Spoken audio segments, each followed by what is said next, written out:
All right, let's go ahead and rewrite our function. So we have 3x squared minus xy is equal to 8y. And we are going to find the implicit differentiation by wrapping it all up. So if I lost you last week on 2.5a, this is going to clarify the derivative of all of this function with respect to x. So what is the derivative of 3x squared? 6x. Now, anytime we derive something with the x, we leave. Now, as a good reminder for this piece, I'm going to rewrite negative x in parentheses, y in parentheses, since we have to use product rule. So let's do a reminder of the product rule. We derive the first one. So what is the derivative of negative 1x? Negative 1. You keep the second value, separated by a plus sign. You keep the first value. What is the derivative of 1y? 1. And because we were deriving something with the y, we have to add dy over dx. At the end, what is the derivative of 8y? 8. Then we have dy over dx. And I might go ahead and move 3 things at the same time. Let's see what they are. I'm going to move dy over dx over to the left side and also subtract 6x and also add 1y on the other side concurrently. So that's going to look like, let's leave negative x times dy over dx. When I move the other side over with the 8, I'm going to subtract 8 dy over dx. So at this point, we're doing simple algebra 1. Moving positive 6x over, that's going to give us minus 6x. And when I move the negative 1y, that's going to give me plus y. If you want to write plus 1y, go for it. Yes, sir? So why did you move all that stuff from the side? Because I need to make dy over dx by itself. And for that to happen, it has to be on one side of the equation. Okay? So then, again, I'm going to do 2 things at the same time. Let's make dy over dx by itself. So the 2 things I'm doing is not only am I factoring out the dy over dx, I'm also dividing at the same time. So leave the right side as I already have. So imagine factoring dy over dx on this portion right here. We are going to have remaining negative x minus 8 in parentheses, and that is a value we are going to eventually divide it by, and I meant to write x on this one, although it doesn't really matter. So we have negative x minus 8.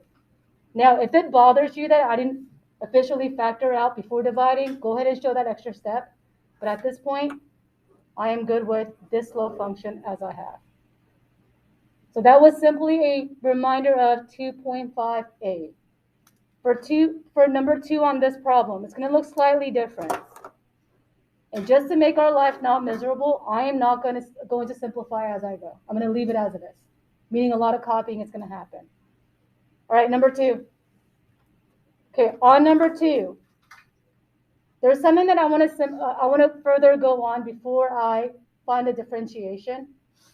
Let's go ahead and multiply the 12 over real quick. So then that way I don't have to use chain rule, trying to avoid some extra steps. So we have x squared plus y squared, all squared. And to make differentiation easy on the other side, go ahead and multiply out 12x squared minus 12y squared. And let's go ahead and wrap this up with a bracket, since I like parentheses and brackets. Derivative with respect to the x. And it's going to look kind of long. Let's see if I should kind of get rid of some pieces here. I'm not going to worry about this graph, because I am going to take all the room over here in a little bit. So I'm thinking ahead. If you want to take your highlighter and, not highlighter, whiteout, go for it. So here I go. So on here, y'all ready? Let's find the derivative. Now, first of all, on the derivative of this one, is this my chain rule because it's got function inside a function? Yeah? So let's do a recall on our chain rule. We bring the 2 down. Do I mess with the inside or keep? Keep. And then it's going to be 1 less. If it makes you happy to write 1, go for it. You don't have to. And then we take the derivative of the inside. In the inside, derivative of x squared is how many? 2x. Derivative of y squared is 2y times dy over dx is equal to, on the other side of the equation, what's my derivative of the first one? 24x. My second one is going to give us how many? Negative 24y times dy over dx. So here's something awkward about this problem that I want you to circle. I know it's kind of loud back there. If you want to distribute the 2 right now, you can, but I don't want to. But instead, I am going to take this piece and multiply it to 2x and also multiply it to 2y dy dx. But I'm not combining anything, okay? So the way I'm going to write is the following. The first piece, we have 2 times, oh, I have to put parentheses, x squared plus y squared times 2x. So that went to my first component. That whole thing in the circle is going to go to my second component. 2 times x squared plus y squared times 2y dy dx. And then the other side, I'm just going to copy exactly as I see. 24x minus 24y times dy over dx. I know they're kind of loud.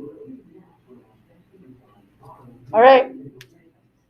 Let's go ahead and move all the dy over dx's to the other side. So let's see which one we're going to move. I'm happy with where this one is at. Let's go ahead and move the 24 over. Cody, was that a question? Yeah. What's up? So anytime you see the y, you just multiply by dy over dx. Yeah. All right. Moving things over. I'm going to leave this guy alone as I have it. Do I want to leave that one alone? Yep, I do. So we have 2 times x squared plus y squared times 2y dy over dx. Oh, don't have enough room. When I move the minus 24, we're going to get plus 24. Hopefully y'all have more room than I do. And then we're going to move this guy over to the other side by subtracting. So we have minus 2 times x squared plus y squared. And I really mean to multiply that by 2x as well. Y'all see how it's just kind of spilling over? So I was copying this guy over here by subtracting. And then we're going to do 2 things concurrently. Let's factor this out and divide it by these 2 components on our last step. So we have dy over dx. So on the top, let's leave the right side of the equation as I have. And on the bottom is whatever factors out after taking out dy over dx.